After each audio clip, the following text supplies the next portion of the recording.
Welcome to another episode of Stuck in My Mind podcast. Sorry about the delay. Was having a little technical difficulties, but I'm excited to bring my next guest on. Welcome to the show, Sara Nakamura.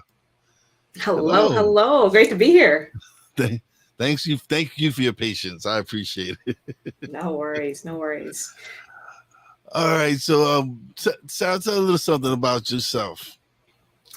Well, I am no stranger to stressful situations. That's why, when you came on, you're like, I got so much going on, so many things to do. We just got to do what's important in life, right? And for so long, I've been stressed. We live in a stressful world. And I was climbing the corporate ladder, got totally stressed out myself, burnout, exhaustion, overwhelm hit me.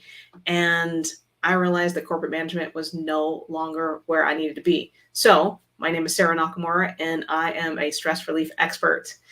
I got into the field because that is what happened to me several times over. I was in the stress cycle, didn't know how to break it, figured it out. I help people to break their own cycles now. So my background is in hospitality management. I have been a board certified massage therapist for over 20 years. And I've gotten, along the way, I've collected some certifications to help myself and to help others. Like I'm board certified in massage therapy, body work. I'm a master practitioner at neurolinguistics, hypnotherapy, fitness, and nutrition. So just figured out lots of different tools along the way. I collected them, put them in a tool belt, and I wrote this book called Stressed Out and Don't Know What to Do, 2-minute techniques to help you when you're exhausted, overwhelmed, and burnt out. So that's what inspired you to create your 2-minute technique for morning success? Well, so, we can go way back. We can go back to when I was a kid.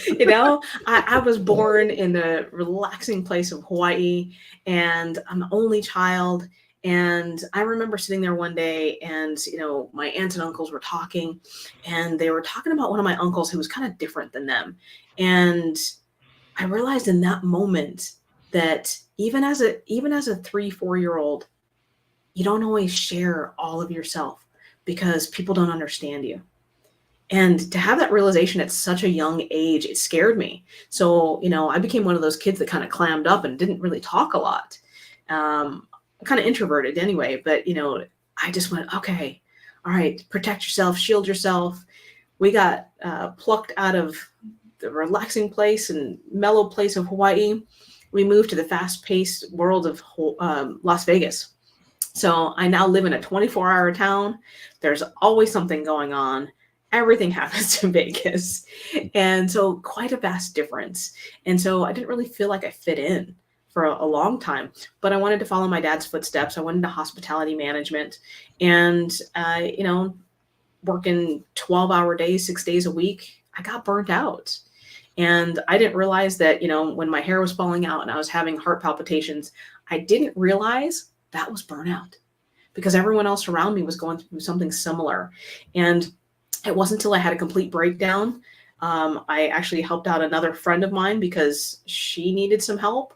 And who I was really helping was not only her, but I was helping myself because that breakdown I was having created a dis-ease in my life. So I had vitiligo, what Michael Jackson had. And, this dark Hawaiian started turning white. And, I had all kinds of, digestive issues and hormonal issues and all kinds of things were going on for me. And I didn't know what to do. So I went into massage therapy and really figured out that as much as I wanted to help other people, and in massage therapy, I was helping my clients relieve their stress, I needed to focus on myself because it kept going over and over. And I just kept feeling tense and stressed and overwhelmed. And essentially what I ended up doing was I put together so many of these techniques together, but I didn't do anything with it. I helped one client at a time. And that worked great for that client. But it wasn't until the pandemic when one of my colleagues in massage therapy, she lost hope, just like a lot of people did when they were isolated and by themselves and didn't have purpose. She ended up taking her own life, left behind 3 boys. And that's when I put it together. And I said, Sara, you have to do something different. I put together these collection of stories, this collection of 2-minute techniques. And instead of being reactive to all the things that were happening in the world, I wanted people to be proactive, and I wanted to give them tools to help themselves and each other. So that's where the book came from. So you mentioned being proactive and everything, because that's something you talk about, is being reactive to you, how you went from being reactive to proactive. How has that led to the morning sorry, your morning routine and everything? Because people don't realize it starts in the morning. Your day starts in the morning. How you start your day is very important. Yeah. How you start your day sets the way, right? Yep. And, I've listened to a lot of different, teachers and a lot of successful people. And it's great if you have 2 hours. If you have 2 hours to meditate, if you have 2 hours to wake up at 4:30 in the morning and, exercise for an hour and, do lots of things. I appreciate that. And the average person these days doesn't Doesn't have that have amount of that. time. Yeah. And we have lives to live, we have careers and clients and relationships to make that connection to. So for me, I distilled it down. And I mean, I created techniques for 2 minutes to get your day started. But then I went, you know what, Sarah? People still don't even have that time sometimes. So essentially, what I did was I put together, a quick little formula and training, and you can get it at freegiftfromsara.com, for your audience, and that's a free gift to any of you guys that want that. But I walk you through this really quick and easy routine in the morning, and it starts with just waking up with gratitude. And if you're in a good place, start your day off with, I feel great. Or when you're not feeling good, when you're having those days when you're going to have a rough day, or you're just kind of feeling under the weather, tell yourself that you're healthy. We don't sometimes take that little second to take something so small, because the small little things magnify, right? So if I've been training or talking a lot, which you can hear a little bit in my voice, first thing I do when I wake up is I say, I'm healthy today. And it energizes me. I turn, get my glass of water that's right by my bed, drink a full glass of water. I get 16 ounces of water even before I get out of bed. Helps to hydrate. Hydration is the key to so many ailments, so many issues and challenges and problems in the world. And once you start getting that hydration, it helps, like I said, your hydration or digestion, as well as it starts you off, just getting your body moving. Sometimes people, have to drink a cup of coffee. I drink a glass of water. I'm good to go for, the first part of my day. And just simple, quick, easy techniques. I won't go into all of them because we don't have time, but you can get that full routine, and it just takes a matter of seconds. But it's that consistency and getting it into your day, because if you don't start your day off well, then the rest of your day kind of feels like crap, doesn't it? Like, it's the whole waking up on the wrong side of the bed thing. You wake up on the correct side, not the right or wrong side, but the correct side, and you can start your day off in a good place. And you start to have wins, and then you create more wins. That creates momentum throughout your day. Okay. Excuse me. So what are some of the most significant changes you've noticed in your life since adopting the proactive morning routine? Yeah, so I think it goes back to I forgot who really started this, but I remember watching a video, and it was a commencement talk to a college graduates, and they were saying, the guy was from the military, and he said, get up and make your bed. If you do nothing else in your day, make your bed. You've accomplished something, and you've done it, right? Yeah, I've seen And that one. right, and that hit me, that's kind of what I did with these small little things we do. And when we look back at the end of the day or end of the week and go, oh man, I didn't accomplish anything, I didn't do anything right, things sucked, or whatever it is, if you start reflecting back and having the gratitude and going, I got out of bed, I made my bed, You know, I had the ability to brush my own teeth. Like my hands worked, my feet worked, my mouth worked, because sometimes those things don't work. I don't know about you, but you know, I've had a few surgeries in my life, and simply getting out of bed was a struggle. Hmm. And if any of you guys out there, if you've experienced that, you know what I'm talking about. You know, you're having a bad day and you can't just muster up the energy to even do that. So when Oh, you've made your bed, when you've accomplished these little things, they add up at the end of the day.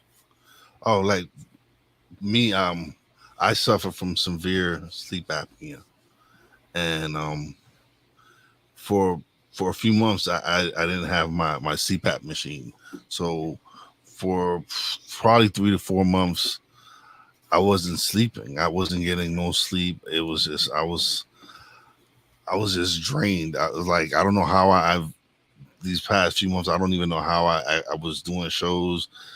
It was I was just like on automatic pilot when it came to doing my shows and stuff like that. But it was it was it was a rough few months because I was in a fog. Like I was just in a complete fog, not knowing anything. And now I have my machine now, and one of the things I did do every morning, though, regardless of how I felt, and that was make my bed, because that's something I saw that video, and that was something I was like, you know what? And every morning I make sure the bed is made, or at least when if my wife is still in bed, I make sure my side of the bed is made up, and then she'll fix her side, or whatever. Or if she gets up early before me, I'll make up the bed. But it, for me, these past few months were rough because not having the energy and not just not being not feeling myself, just not feeling like myself. Like I said, I was just in a fog. So many issues, and now getting the proper sleep and waking up every morning is like I'm wake up every morning. I'm like thankful that I have my machine. I wake up thankful. I have water. I do wake up to water because I do wake up with cotton mouth and my mouth be dry and everything. So I have to drink me a bottle of water every morning before I get. But as soon as I get up and before I do anything else, and it's a big difference now for me. Like now I've seen in the last couple of weeks since I've had my machine, I'm back to being more active, doing the stuff that I'm supposed to do. People might not have noticed, but I realized it and I noticed it, and it was affecting me. I didn't let it. I didn't let it show. So many people didn't know what the struggles I was going through, but it was rough for these past few months. Yeah, you know, that says so much about who we are in our society right now, doesn't it? That, you know, what we show on the outside isn't I'm tired, I'm exhausted, I'm not feeling myself. We still put on that face. We still put on the smile. We still put on, you know, kind of that facade, and not because we're being fake, but because that's what society expects from us these days. You know, there's not a lot of times where we can go, hey, you know what? I'm just not feeling it right now, Hmm. and I need to rest. I need to recharge. We're not in a place a lot of times where we give ourselves that permission to do that, because we have so many connections and so many obligations throughout our day and our schedule that we don't want to disappoint other people, or we still do it anyway because either, you know, the bills need to get paid, or, you know, if you don't do your part, someone else can't do theirs, right? If you're in the work environment. So what we do is we muster up just enough energy to get through the day, and that's what really inspired us to create the midlife recharge. And past the age of like 19, you know, we start declining in our health if we're not being proactive in helping our health. And things like having your CPAC, things like having your hydration, things like getting the proper nutrition, all of those things add up to, you know, who we see, and you know, how we, you know, put ourselves out there on a daily basis. Yeah. And, you know, kind of to your point, especially if we're not getting enough oxygen. Oxygen is just the breath of life. I mean, figuratively and literally, isn't it? And, you know, if your cup is completely depleted, you're not able to, one, have your cup full, you cannot fill up anybody else's cup.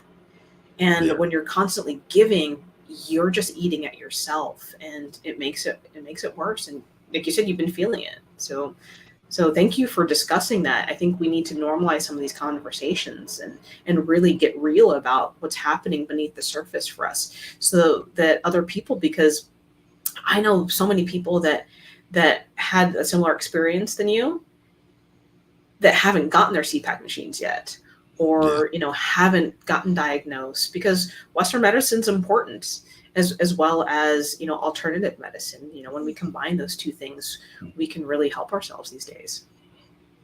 Yeah. Definitely. Um. So you mentioned you're a best-selling author as well. Um. Tell us about the book, Stressed Out and Don't Know What to Do, So yes, a which you have culmination in of the back so many. right there. I I see it. do. I do have it back here. So many years of putting this book together. I worked with, gosh, between massage therapy, wellness, my private practices with um, fitness and nutrition. I've worked with tens of thousands of clients over the last 20 years. And what I did was I put together and I distilled some of the practices that I do with my clients, and what I teach them, and then what they teach others. Because when you get this book, or when you do a coaching session with me, I don't want to just have you rely on me over and over and over. I want to help empower you to have tools in your tool belt to utilize when I'm not there. I don't want you to be dependent on anybody else besides yourself. So I put together these techniques into this book. And like I said, I don't know that it would have happened if it wasn't for, my friend taking her own life, because it was a thought until it became a thing. And um, tragedy strikes, but sometimes we can pull good things out of that deep darkness. And so this book was born, and I'm very thankful to have traveled the country, and beyond our borders. And it was featured in Times Square last year on the billboard in New York City.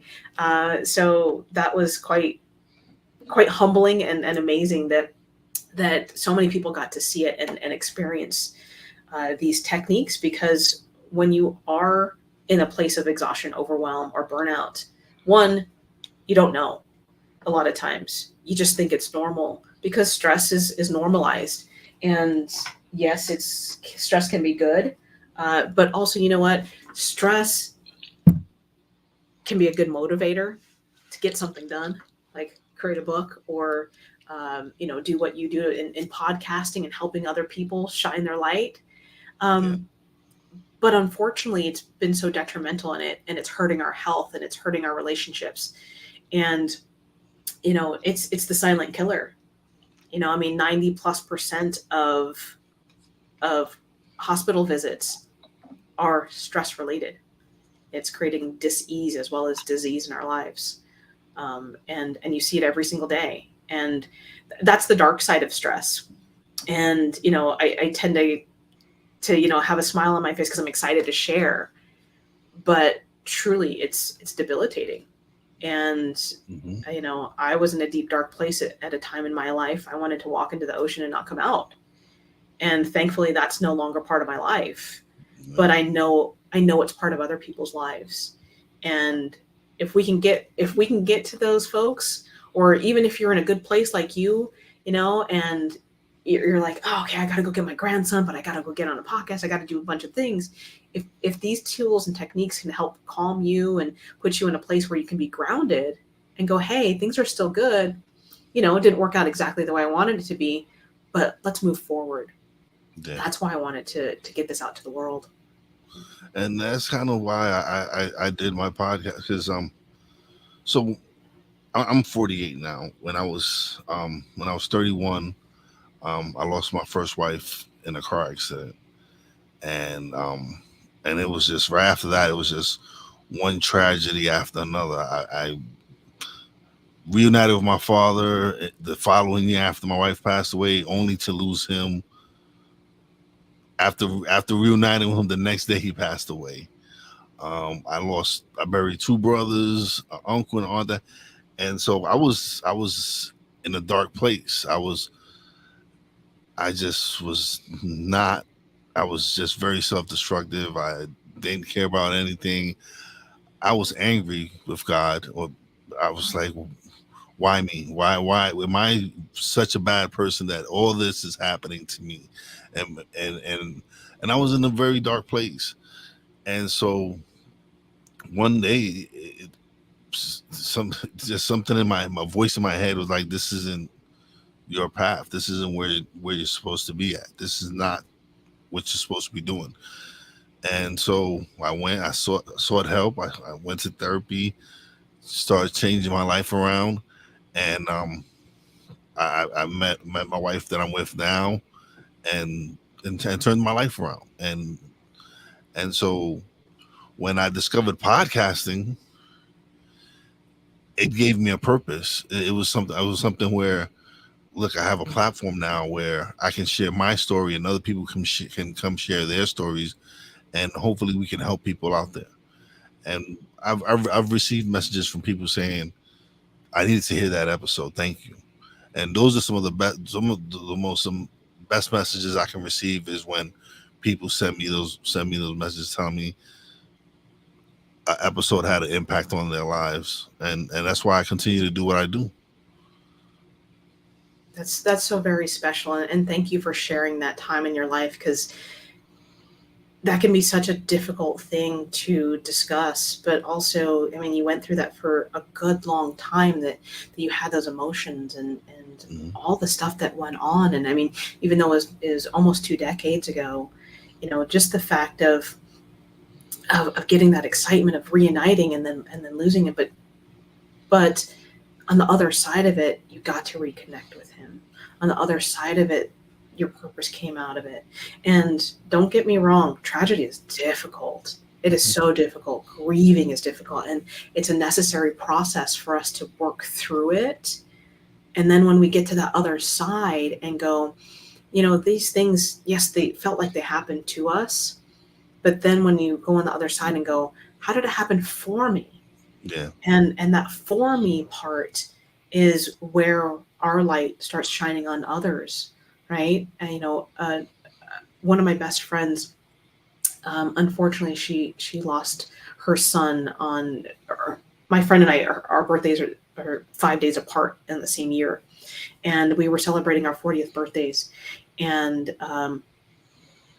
she sadly had to let her son go. He passed away, and the anniversary of his passing is the day after my birthday.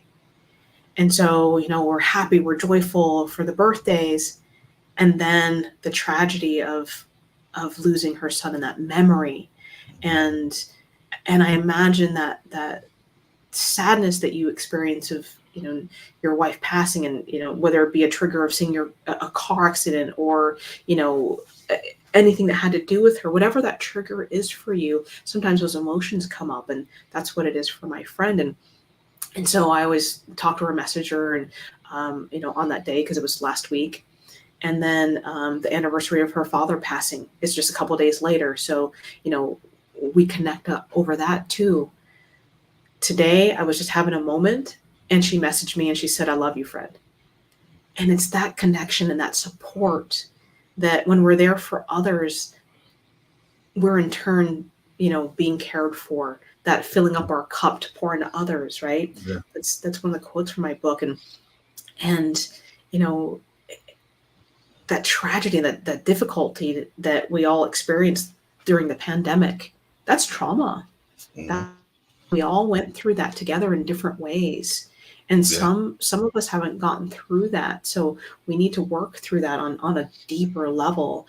And I'm glad that you were able to have that voice and listen to that voice to tell you what your purpose is. Because so many times our bodies talk. Our bodies talk to us, whether it be through heart palpitations. Like I said, like when I was getting stressed out, my hair was falling out. When I got vitiligo, I wasn't paying attention. I just went, oh, it's stress. It's okay. Oh, I'll get through it. Everyone else is stressed out. But it's when I started listening to my own body, when you start listening to your own body going, I need a CPAC machine, right? And and when we start hearing and listening to our own selves and our gut and our intuition and the things that our bodies are putting out there for us to see, whether it comes in dis-ease or disease, either way, Yeah. because they're two different things. But when we start going inside of ourselves, and one of the things I talk about in my book is the I care system, and it's an acronym, I care. And you can read about that in the book. But the first part of it is I go inside of myself. When you go inside of yourself, you know you have the solution. You may not know what it is in that moment, Mm-hmm. but you know that it's there. You know that you had that purpose. You weren't sure what it was, but then, if you contain the problem and go, hey, what is it? And just shut out everything else, that's the C of the I care. Just push everything else out and go, what is the matter at hand? And when you got to that point and going, yeah, it's podcasting, I shine my light and bring on guests so they can share theirs. You've helped so many people. I've seen some of your feedback. You know what I mean? Like, people are like excited to see these snippets, and even if it's one tool, one technique, and they bring it into their lives, it's worth it. It's Yeah. so worth it. So thank you for doing the work that you do.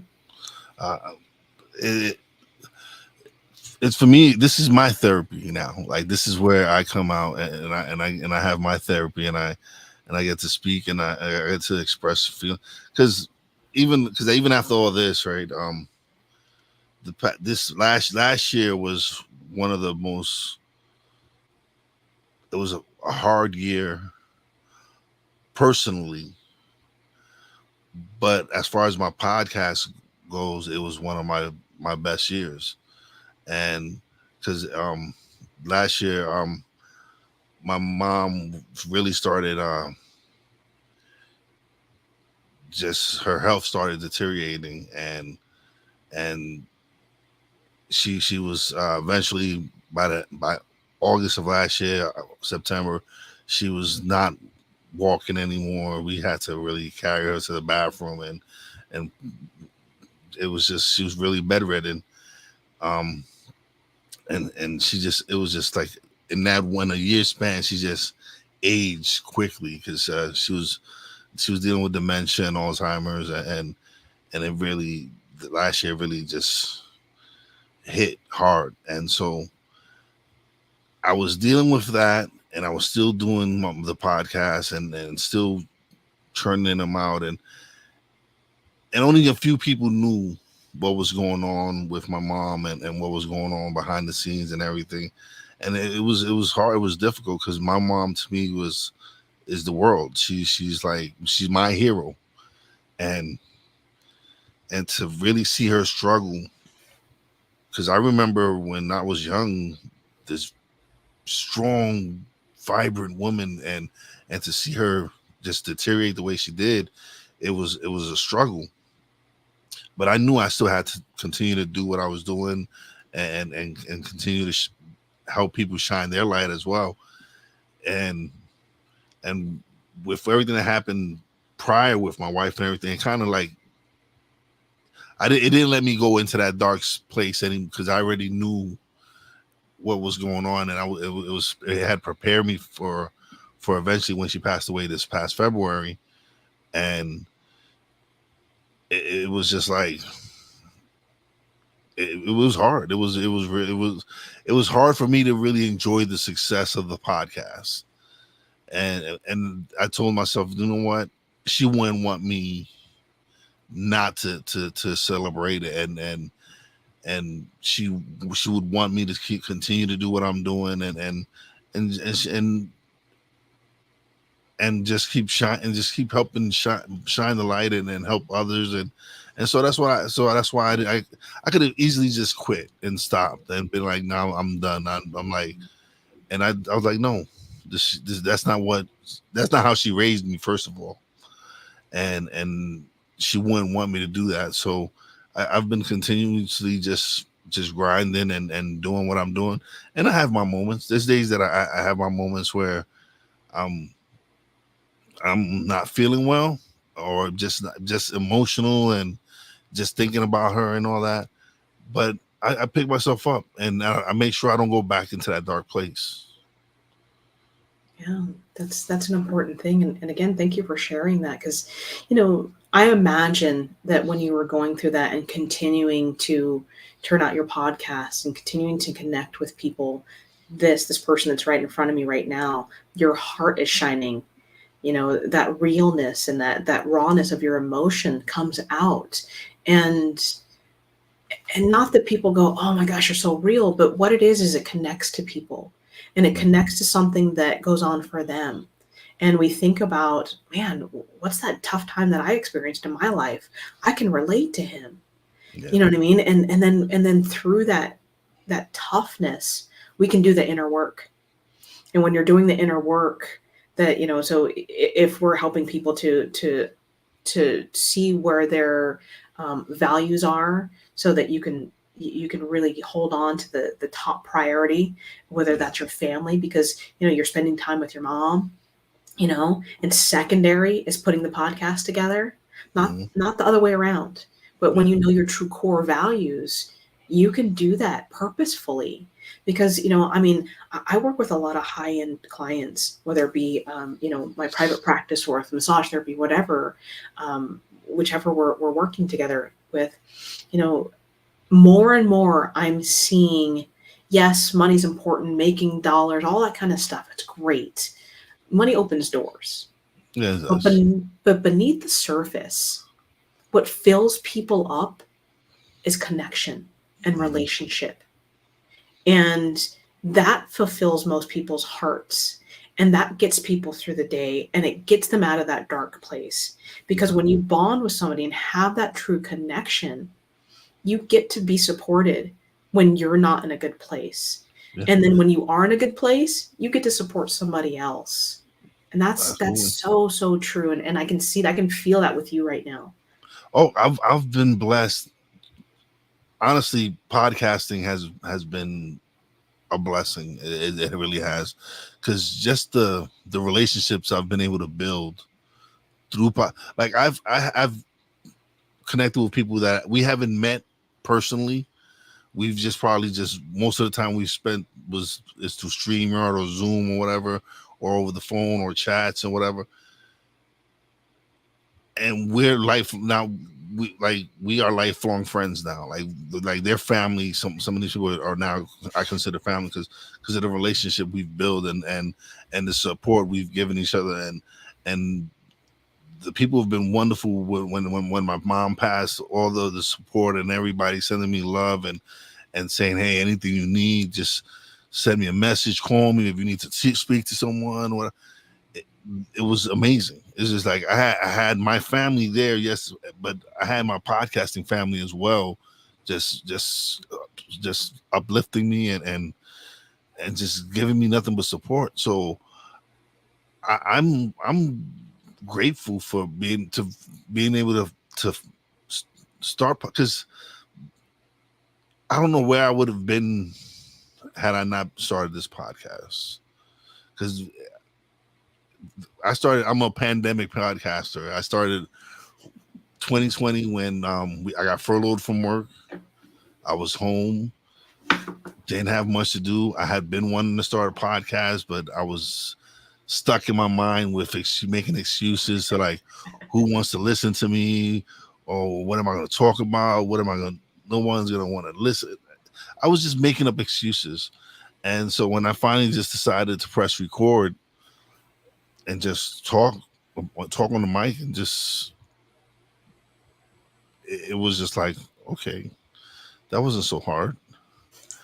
And now I took me to once I released it, it was like that was even more of a I'm like, okay, that wasn't so hard. So it's like I took step by step, and then it took time. Like after I released my first episode, which was probably like 5-7 minutes long, wasn't even that long.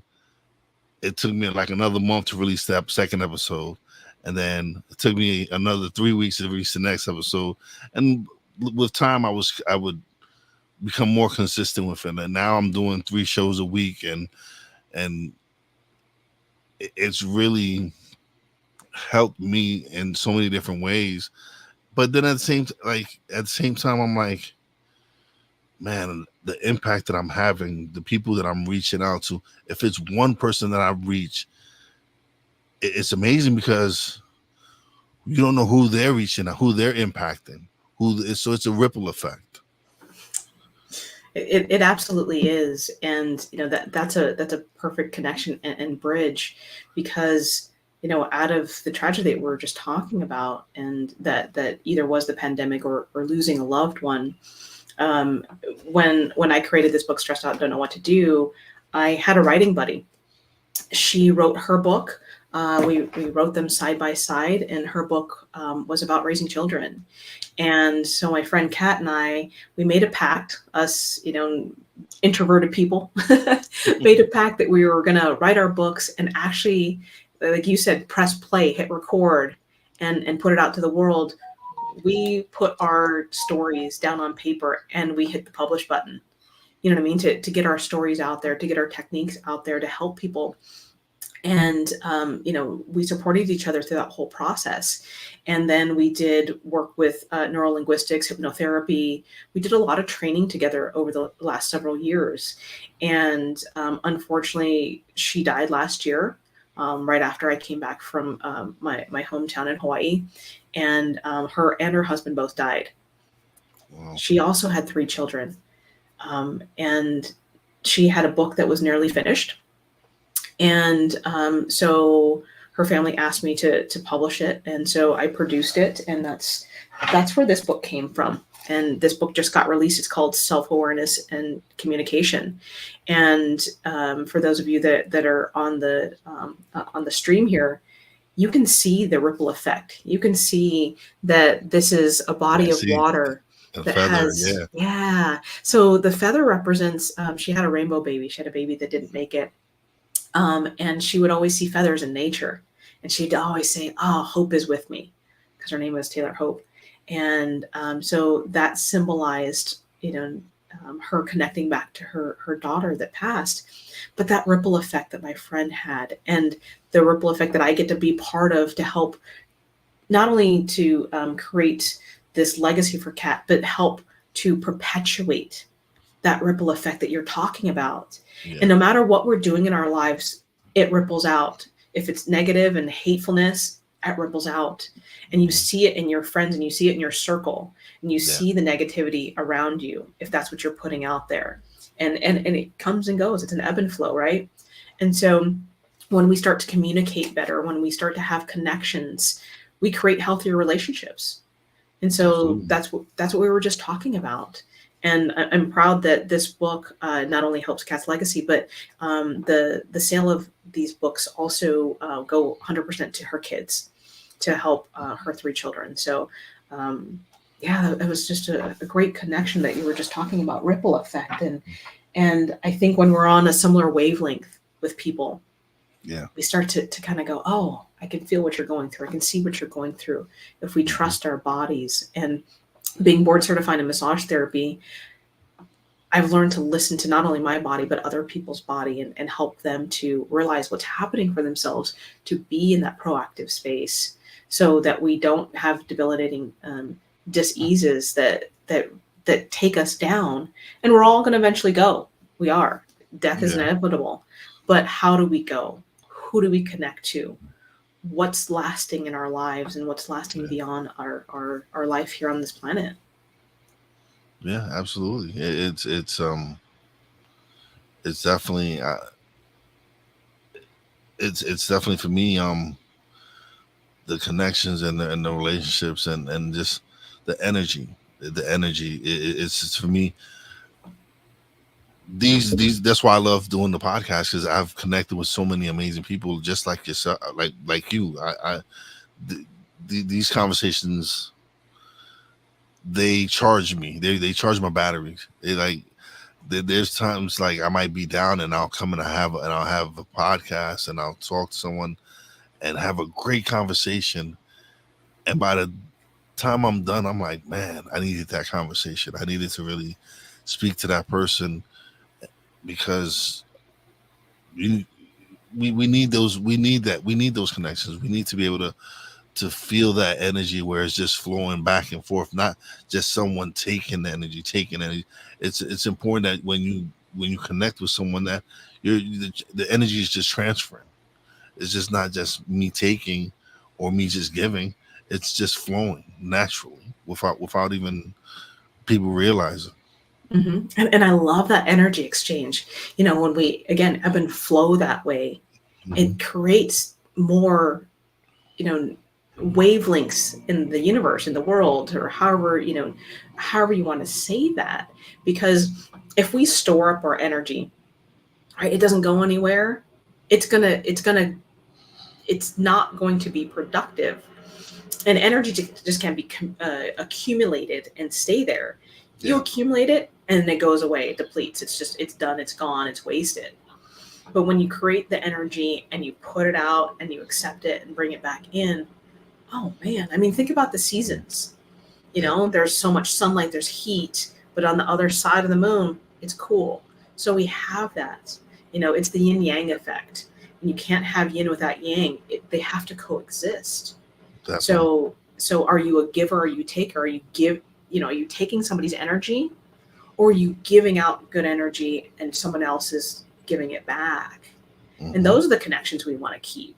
You know, Absolutely. I, we teach people how to tactfully let go of the people in your life that are important to you, but are your energy takers, the stealers of your joy.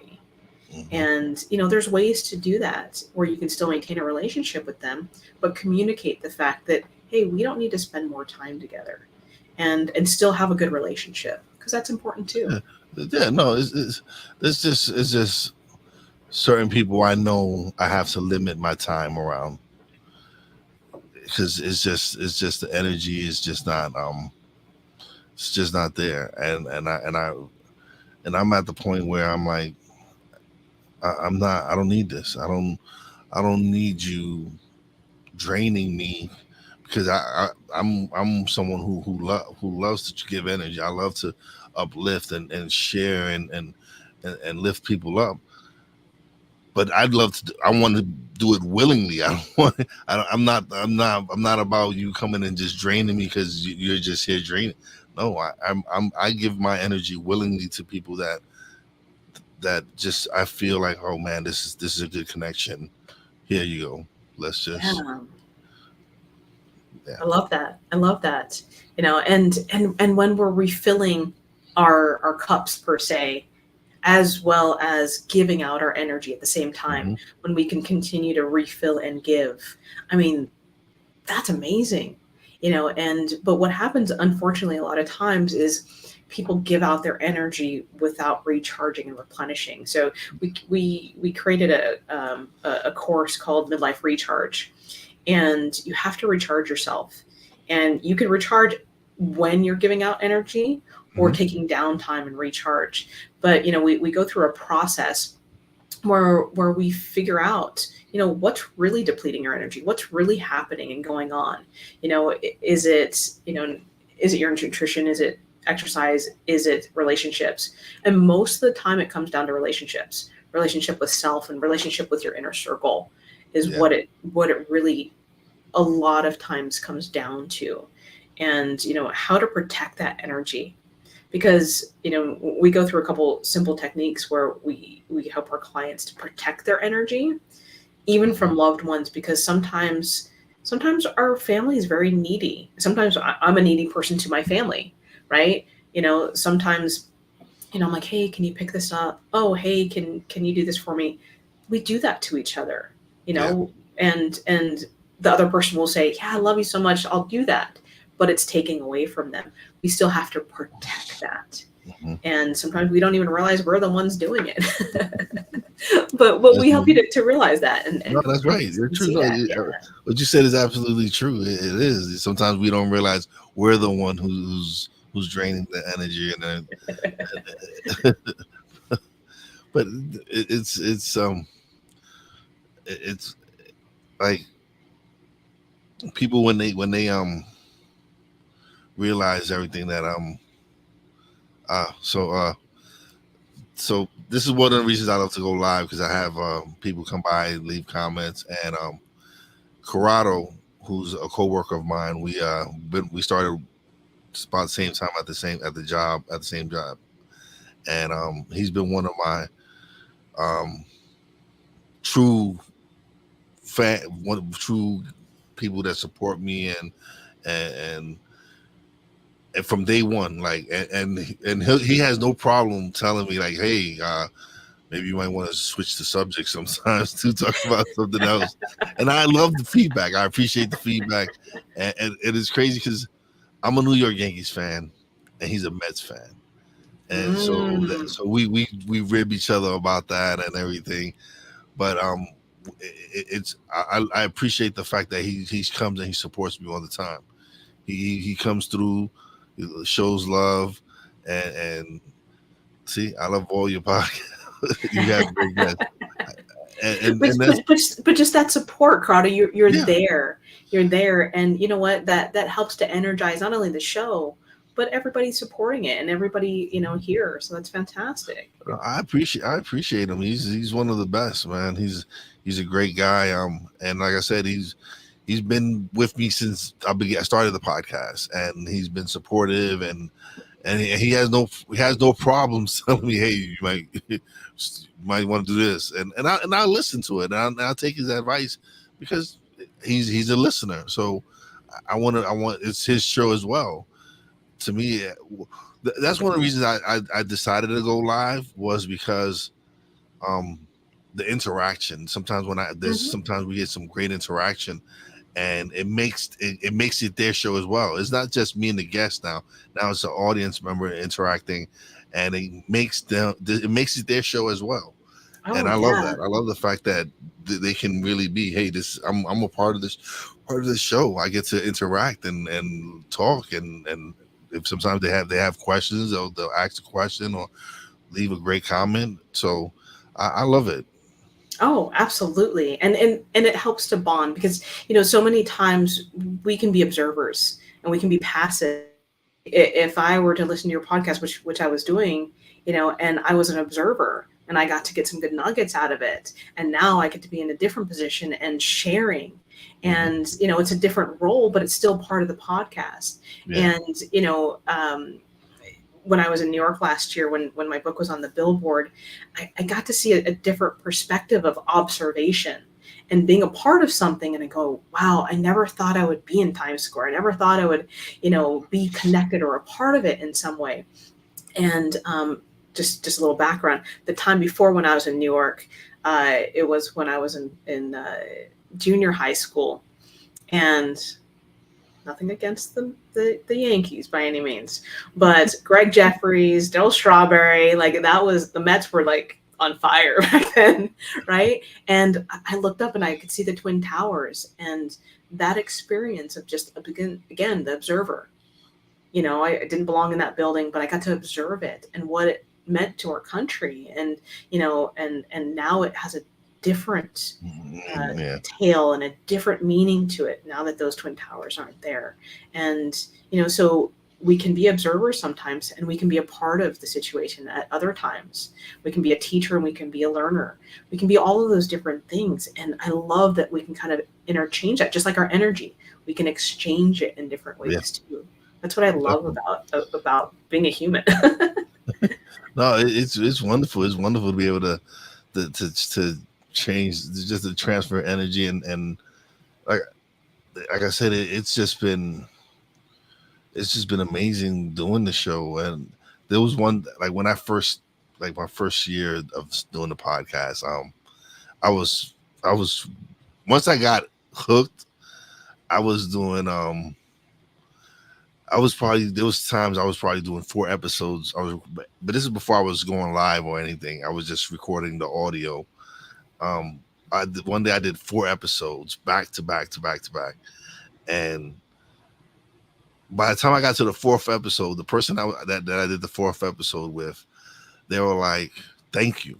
I was like, "Why?" They're like, "Because you have all this energy, and I know you just did you did 3 recordings prior to me, and you still have the same energy you had when you did the first show." I was like, Yeah, because for some reason that day, every single one of those conversations went very well, and it just kept my battery charged. So by the time I got to the fourth interview, I was still wired. I still had a lot of energy, and they noticed it and they were like, "Thank you." I was like, "Oh, don't you thank me. I appreciate you guys for coming in and having these great conversations."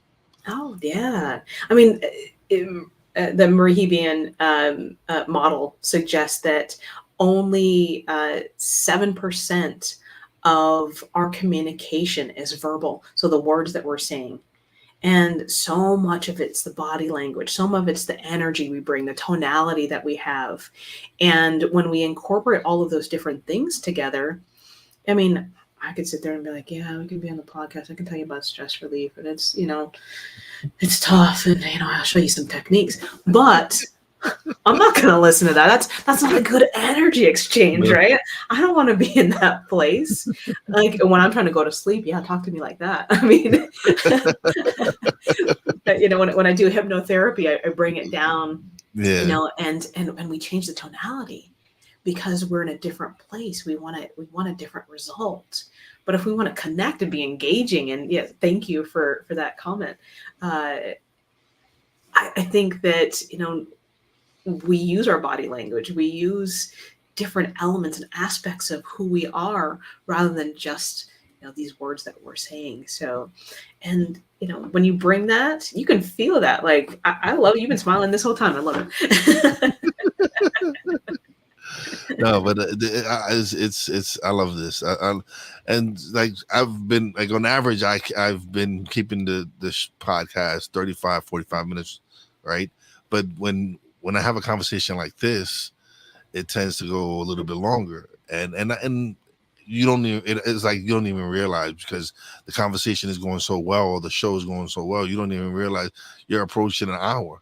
You're going 50, like 50, like wow, we spoke for an hour. Like wow, this is, and that's because it just flows so naturally and it just goes so well that you're like you don't even like time is like non-existent at that moment.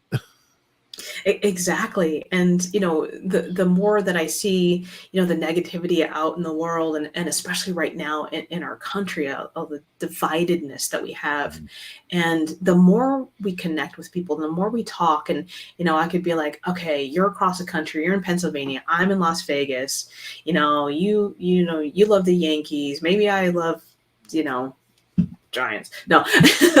but we have differences, but we have commonality. So when we have that common unity and we have a Oh, community of common unity, oh man, listen, we can connect, and I love that. that's why me and Corrado we're like we don't agree on a lot of things. We don't when it comes to like politics and certain things we don't agree on it, but we respect each other, right? And that's the thing. That's what right now we're lacking is the to allow people to respect like whatever your opinions are. That's your opinions. I don't judge you for your opinions. I judge you on how you treat me, and vice versa. And so me and him, yes, we're the complete total opposites when it comes to politics, but we still have nothing but love for each other. We have a great relationship. When I see him, I hug him. He hugs me. It doesn't matter who we support, who we voted for. We still got nothing because we know at the end of the day we're friends. We got nothing but love for each other, and we're not gonna let anything divide separate us because it's like no. How are you gonna let politics divide you when none of those politicians care about us? Right. They're still going to do what they do, Yeah. and we're still going to So do what we do. yeah. So But we're gonna mess up our relationship because of them. So yeah. no. So me and him, we see opposite, but we still got nothing but love and respect for each other. Yeah, it's that voyeur relationship, right? It's like the politicians are recording some podcast and we're not part of the conversation. We're just the observer, Yeah. right? Going back to what we were talking about earlier. Now, we can participate in certain ways, but the day-to-day, the policy, all of that stuff, they're still going to do what they do. Do yeah. And just like when you go to your job, you're going to do what you do. Hmm. But what do you do outside of that? what other connections do you make with others? If you're a cat person and someone else is a dog person, that's okay. Yeah. You know what I mean? I'm still going to come over and pet your cat, and you're still going to walk my dog. You know what I mean? Like there's so much that we have that people just, when they don't focus on what we have in common, they're going to focus on what we don't have in common. So it's up to you. What do you want to focus on? And, you know, I choose to focus on, like, how do I help myself? How do I help my community? How do I help the universe? Like, how do I help that ripple effect from inside out? And again, that ebb and flow of things. Because if I'm constantly like all about me, then, you know, what? When I talk down about his Mets, that's where he draws the line. I wasn't talking down about the Mets, man. I love Greg Jeffries. When I talk about the Mets. Oh, when you talk about them. Yeah. But that's not see, that's not true. I don't talk down to the Mets. You know what it is? The Mets fans have a little brother syndrome, right? Because the Yankees are the big brothers and the Mets are the little brothers. So they just Mets fans always want to pick a fight. So I don't talk down to Mets. Like when the Mets made the World Series, I rooted for them, right? But let the Yankees make the World Series, and the Mets fans will not root for them. That's the difference. Like I rooted for the Mets when they played Boston in '86. I rooted for the Mets when they played the Royals in 2015. It's not because I'm a Yankee fan, but I'm also a New Yorker, so I'm going to support New York teams. There you go. Okay. See, it's the hierarchy of importance.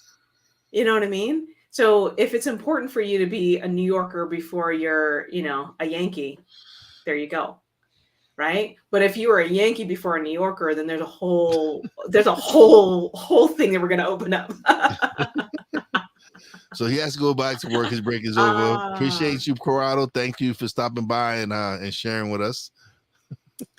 Appreciate you. I was going to say the same thing. Thanks for stopping by.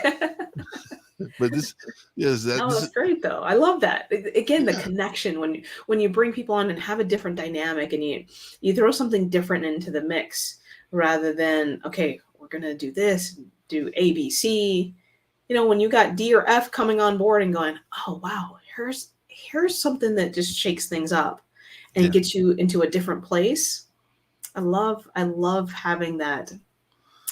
Not just camaraderie, but also that injection of something different and new. Yeah, that's one of the reasons I decided to go live, was the interaction and stuff like that. Plus, I did not want to edit my episodes anymore, so it saves me time on not editing, and so it was like, okay, it's a win-win. I don't have to edit my episodes anymore because they're already out there. And then I get to interact with people who are tuning in. So I love it. Well, and it creates the rawness, right?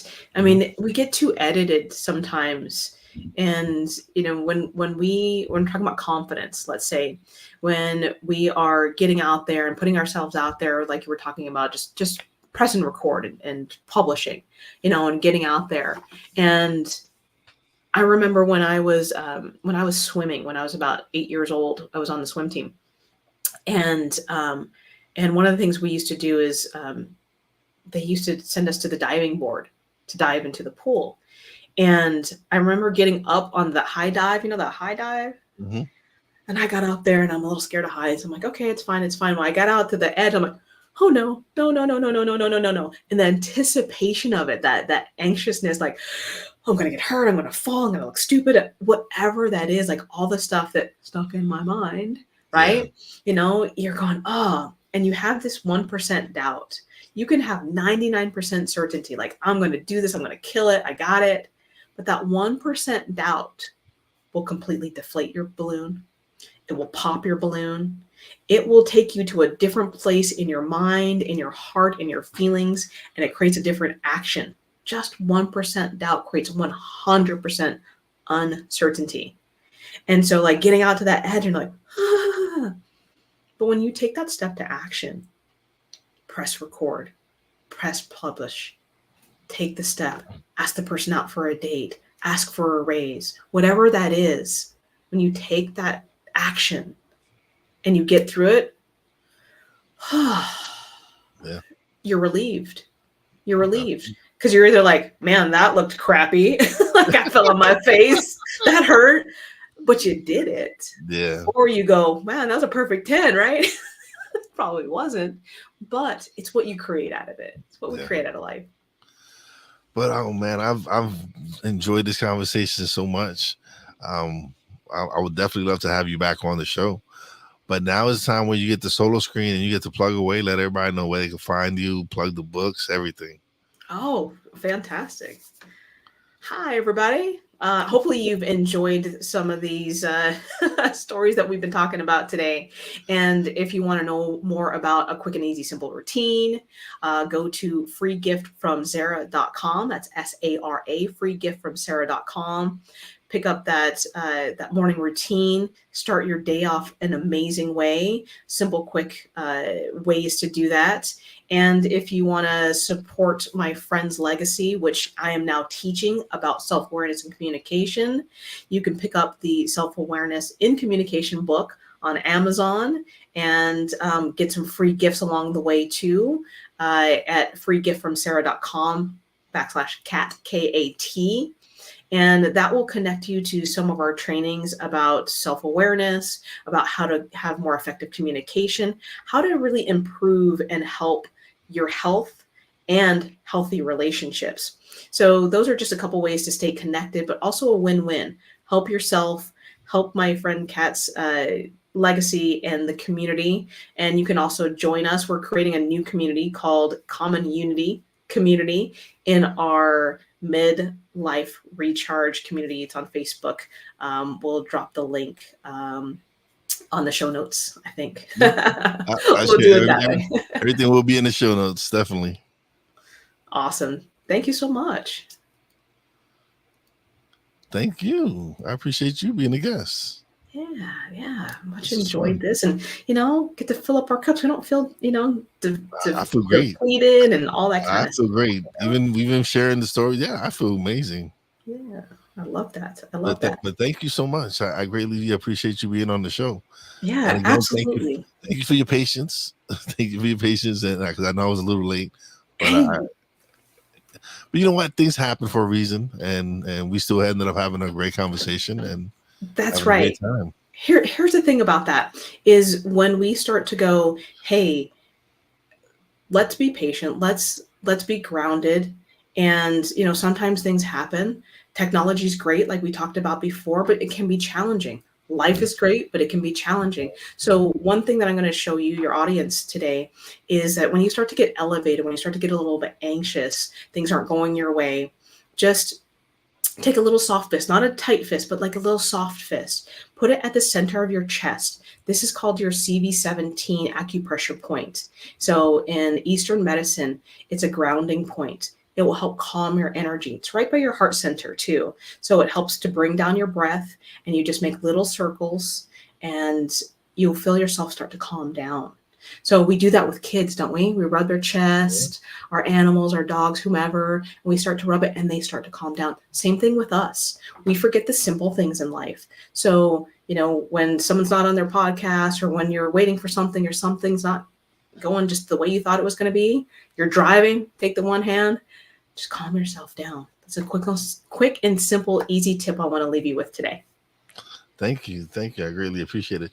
But don't leave just yet. Let me close out the show, and we'll chat a little bit off the air. But thank you so much for being such a wonderful guest. Thank you. Thank you for having me. All right, everybody. Another great episode is coming to an end. I had a great time. I appreciate everybody who stopped by and shared some comments. Um, Shout out to my real wise fam, Poppy J, Brandy J, love you guys. Shout out to the boss lady, love you and appreciate you. Shout out to Corrado for always coming through and showing love. Shout out to Sarah for coming through and sharing her amazing stories. And as always, a big shout out to all the essential workers out there. God bless y'all. Be safe. And if you haven't subscribe now. Uh, Touch that notification bell. And yeah, and see you next week. Thank you, everyone, for all the support. Peace out.